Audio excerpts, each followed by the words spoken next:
Hey guys, this is Poke Bunny from the Mario Superstar Baseball community, bringing you my first real piece of Mario Superstar Baseball content. I really enjoyed watching the Dinger City Classic 2 auction draft today, and I had some thoughts on the draft, as I'm sure many of us did, and wanted to share a bit, just for interest among the community. And I know a lot of the guys didn't really necessarily have a plan going in, so I certainly don't mean this to rag on them. I probably would have made some dumb moves here too, but I'm going to be going over what I call my top 5 flubs and dubs, or the biggest overpays and the greatest value picks from the draft, as well as a couple honorable mentions. So we'll get started with the biggest bungles, or who wasted their money.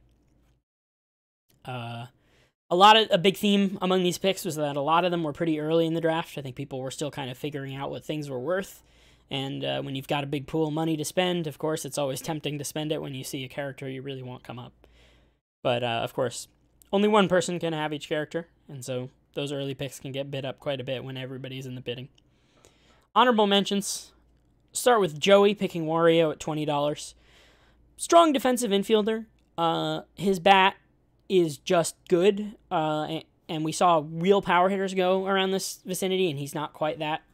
Can compete with Kem, and he did have Boo already, so that brought up the pick a little, hence why it's only an honorable mention. But, I would have seen Wario going for maybe $12 to $14, and his only real irreplaceable trait in the Classic is the defense in the middle infield, and he doesn't even have laser, which is also hard to come by in the Classic. So if you're spending this much on Wario, you're likely not going to pick up middle infielders with laser, and you're going to have to sacrifice in other places. The other two on this list are kind of along the same lines. Star hitters, especially Green Paratrooper, that were picked early on, when the market hadn't really been set for those hitters, and just ended up being slight overpays. Star hitters without a ton of defensive value. Green Paratrooper, of course, probably a little more valuable than Green Bones, because he does have some value. But at the corner bases, can play catcher, can play outfield. And Green Bones, maybe you can throw him at second base in a pinch, but probably not the second baseman that you want. So, these kind of topped the chart in terms of money spent on star hitters, and both were maybe a little higher than I would have liked to spend. So moving to our number 5 flub, we've got Petey Piranha. Tyler picked him up for $44. And I just think, pure power hitters can be pitched around a bit in the Classic format. Either by intentionally walking them or just not giving them much to hit in key situations. He occupies kind of a middling spot on the defensive spectrum. Catcher, not an unimportant position, but you can sometimes hide somebody there, or a 60 or 70 arm will usually cut it. And so getting the top defensive catcher isn't necessarily huge value. And he's just not comparable to the best hitter in the game, Bowser, in terms of pure offensive value, who went for $50, which was not too much more. And I just don't think Petey Piranha can quite compete at that tier, so I probably would have had him somewhere maybe in the 30s. We saw DK go for 35. I think Petey Piranha probably could have gone in a similar range, and I might even prefer DK in this format where lasers and middle infielders are so scarce. But moving on to our number 4 flub, we have Yoshi. Nick picked him up for $41. Sensing a trend here, these were pretty high value characters picked pretty early on, and yeah, it's a premium price for a character without a premium bat, and, run scoring is always hard to come by. So, of course, the defensive value does make up for some of it, but he also doesn't really have a great star, so he's not even necessarily a great pick for a captain. If you can swap him defensively to the right spots against the right hitters, you might be able to make up some value. And, of course, there will be a lot of slap hitters, singles hitters in the Classic format, weak arms that he can take advantage of on the base path. So there's definitely opportunity for Yoshi to make up some value here, but you really have to put in a lot of work to get what I think will be $41 of value out of Yoshi. So I call it my number 4 flub. Number 3 flub, Tyler picking up Mario for $22. I just don't think he has quite enough impact anywhere in the game. I don't think the star hit is quite as good as I used to. I'm seeing it get blocked in the infield more often than not, so it's not really reliable run production. And wall jump, I don't think it's quite as premium of an ability in the Classic format, because we have less power hitters on each team, meaning in each game there are less opportunities to wall jump, and it's a bit niche on other stadiums as well. not quite as many opportunities as maybe Mario Stadium, where you have pretty much all the home runs hit to right field with the short porch there. So I just don't think Mario is quite worth that, and as we'll see later, there were some other comparable characters picked up for much greater value. Number 2, Flub. Jason taking yellow Magikoopa for $19. This was the first Magikoopa to go off the board, and I believe one of the first 5 characters to go in the draft. Was the most expensive Magikoopa by far, despite not being one of the best ones. And, as we quickly found, it was easily replaceable for a lower price, and just couldn't quite make the cut at $19. Biggest flub, number 1 for me for sure, though, is Jason taking Waluigi for $22. And this was also influenced by the fact that he picked him and also ended up picking another pitcher that will clearly be the better pitcher. Waluigi, I think, only really potentially is a premium pick in the Classic as a pitcher. I mean, on the corner bases, he's basically just a worse Magikoopa as a fielder. The only thing that he really offers that Magikoopa doesn't is laser, but his laser is just middling, and on the corners, you're not going to get that much use out of it. And of course, he also has a terrible Captain Star, so he's not useful to you in that way. So he ends up basically just being an okay slap hitter at a good defensive position, which, as we can see from where the Magikoopas went, is not quite worth $22. Moving on to our dubs, Slickest Snipes. Great value picks in the draft. There were quite a few of these, and I actually have a longer list of honorable mentions for this than I did for the FLUBS. So some really nice value pickups here. Moving to the honorable mentions, we have Joey picking up Birdo for $23. Premium middle infielder with an incredibly strong Captain Star. Both are hard to get in the Classic format. The best Captain Star in the game. Compared to Joey's honorable mention on the FLUBS list of Wario for $20, you're essentially paying $3 more for what is a better middle infielder and a guaranteed captain.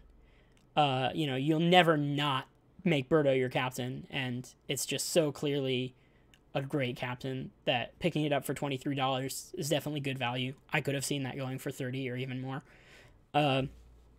Dennis picking up both green and red Magikoopa for $10. You'll see blue Magikoopa on the list as well later on, but almost as good as blue Mag for almost as good a price.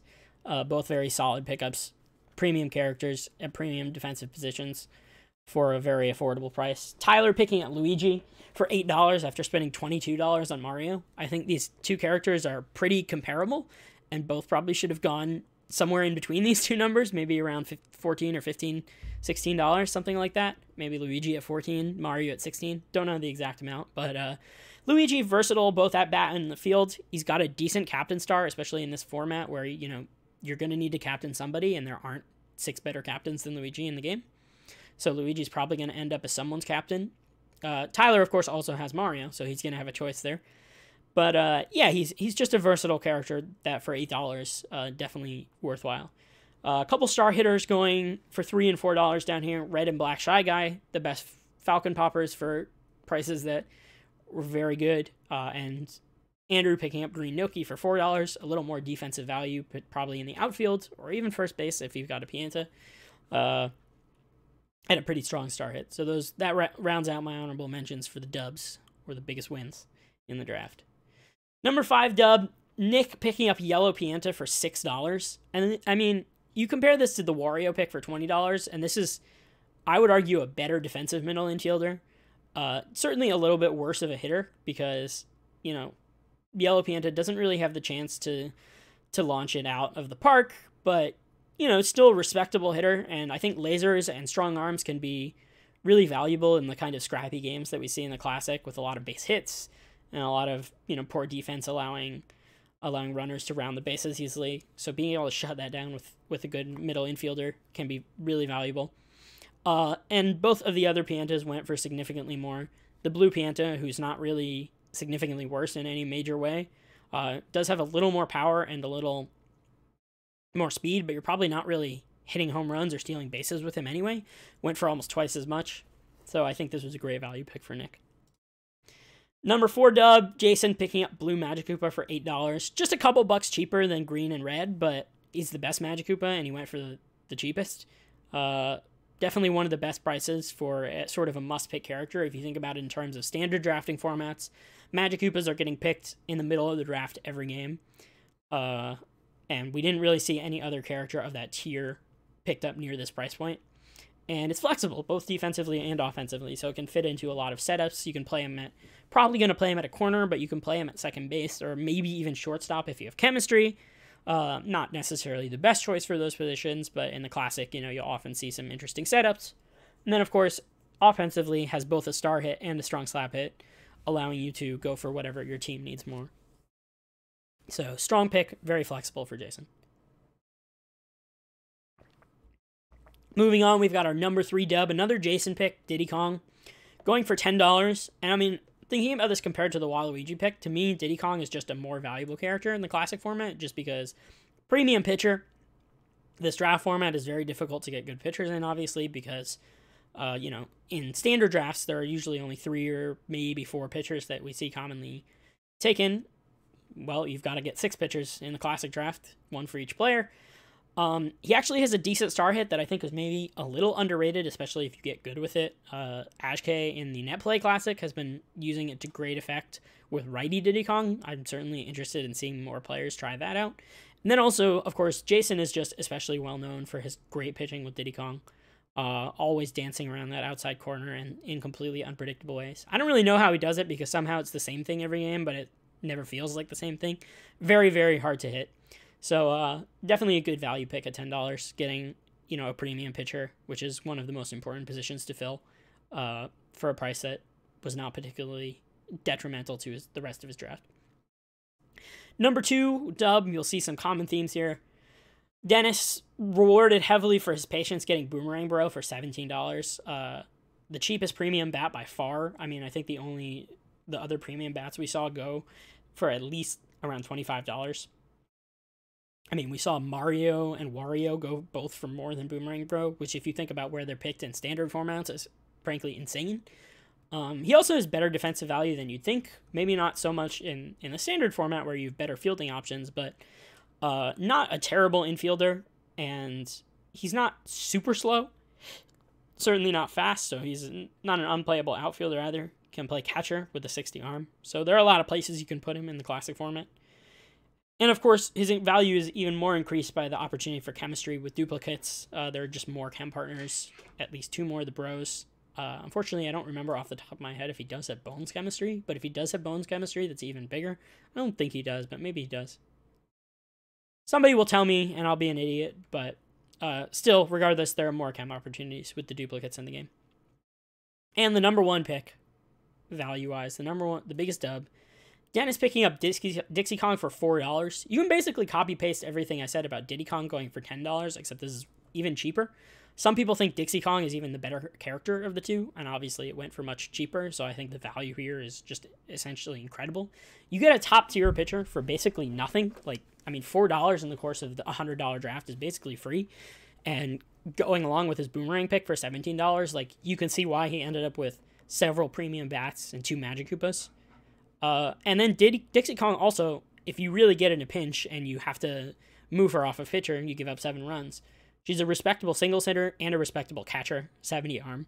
So she's not hurting you defensively, really, most likely, even if she gets knocked out of pitching. So I think, $4, I heard that and I just I couldn't believe my eyes that nobody was bidding more than $4 for the arguably certainly a top 3 pitcher in the game. And I know some players like her even more than Diddy Kong, so Dixie going for $4, definitely going to be my biggest dub. That rounds out my biggest flubs and dubs video. I hope you guys enjoyed hearing some of my thoughts, and feel free to debate in the Discord or even in the comments. I'll check them, but not sure how active they'll be since I don't exactly post a lot of Mario baseball content. I really enjoyed the draft. I'm really looking forward to the games, and see you next time.